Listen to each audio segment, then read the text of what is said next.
Welcome to the Kromlech Deep Dive.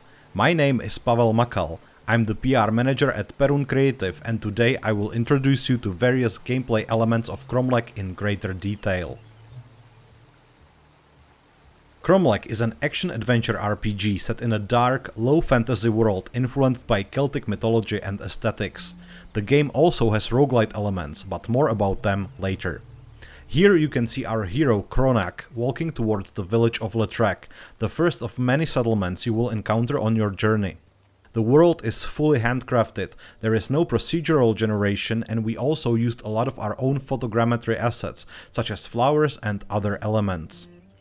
The size of Kromlech is inspired by old-school RPGs such as Gothic. We didn't want to make a huge but mostly empty open world. Instead, every nook and cranny has its meaning, and curious exploration is rewarded.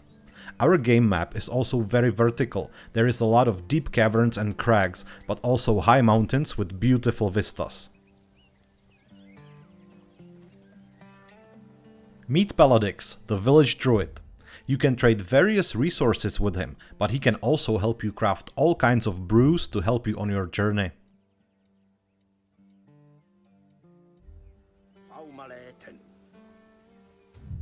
Now, let's take a look at our gear system. This is just a small taste of many armor pieces you will be able to acquire during the game. You can mix and match to your heart's content, and every piece of equipment can also be upgraded with special inscriptions.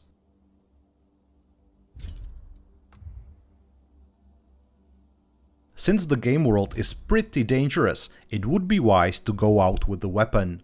In Kromlech you will battle your enemies with various swords, axes, maces or clubs. You can even dual wield them or use them with a shield.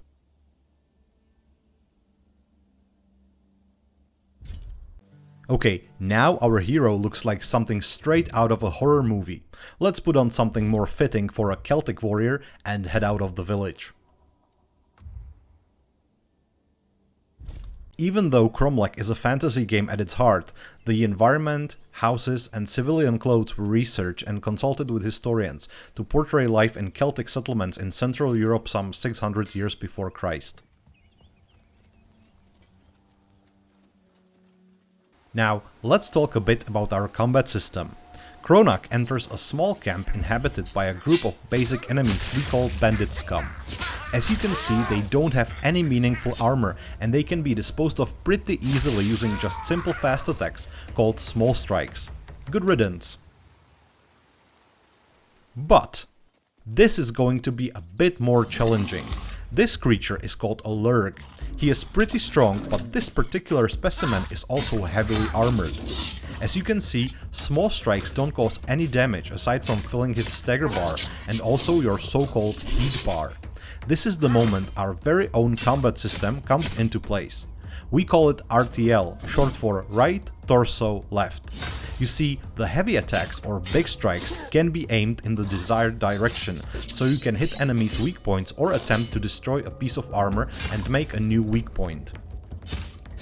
Armor placement on enemies is randomized, so you need to observe them and choose the best approach. Keep in mind that if you destroy a piece of armor on an enemy, you won't be able to loot it later. One of the cool features of our combat system is that some enemy attacks are based on their equipped armor. For example, if the lurg has a pauldron, he might perform a very nasty shoulder charge. So even if you found a weak spot already, it might be a good idea to destroy his pauldron so he loses that ability. After sustaining a lot of damage, the lurg starts to be more defensive, but don't worry, you can still break his guard and take him out. Combat in Kromlech is tactical, challenging and ultimately rewarding. Now it's time to introduce you to our core gameplay loop. As I mentioned in the beginning, Kromlech has roguelite elements. The story takes place in a 30-day cycle. One day can be as long as you want and you end it either by going to sleep or by dying. Resting is important as it replenishes your endurance meter.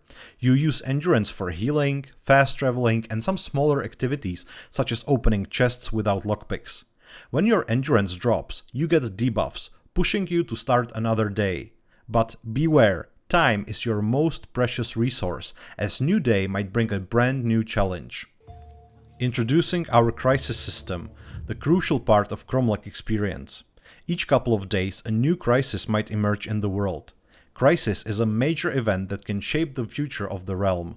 In this particular scenario, a band of exiles come into the area and they start causing trouble. You have 3 days to solve this crisis, and if you don't, there is going to be consequences, as you can see on the right side of this screen. A good way to deal with the crisis is to start completing quests that are connected to it. This way you earn crisis points and you mitigate the possible consequences. One thing to note is that we don't exactly tell you how many crisis points will each quest give you. We believe players are smart, so we want you to read the quest description and think about what is requested of you. In this particular quest, you are asked to kill 2 bandit leaders. Well, that will probably make a big impact, right? If you were, let's say, asked to bring 5 chicken breasts to Granny what's her name, you'd probably guess it won't help that much. But don't worry, we don't have those kinds of quests in Kromlech. The consequences you don't deal with become world scars, and they will be active for the rest of the current cycle, making the world subsequently more difficult.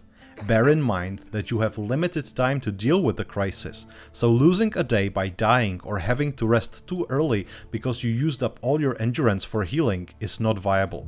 Some players might find additional challenge in a world cursed with multiple world scars. Others will probably rather restart the cycle and try again.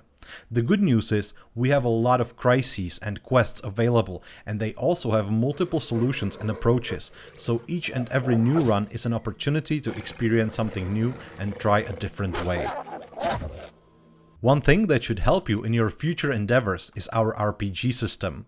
In its center lie the epithets, heroic names you gain for your heroic deeds. Let's say you find a stone tablet speaking about some ancient hero who managed to kill a monster with his bare hands. You might want to try it as well, and if you are successful, you might gain an epithet.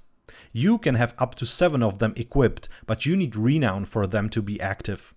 Renown is a special resource that can be gained, for example, by completing quests, but you can also lose it for dying or failing some other way. You strive to be as renowned as possible, because high renown means more epithets active, which in turn makes you a mighty hero. Losing renown will hurt you, because you will feel it immediately by also losing various bonuses. Other parts of our RPG system are various skill trees, combat techniques, and also war paints you can combine for powerful bonuses. If you unlock them, they carry over to next playthrough. There is a lot more to share with you. The world of Gwern is packed with secrets, dungeons, rifts, gods and demons, and most importantly, adventures. We can't wait to show you more. Until next time, take care.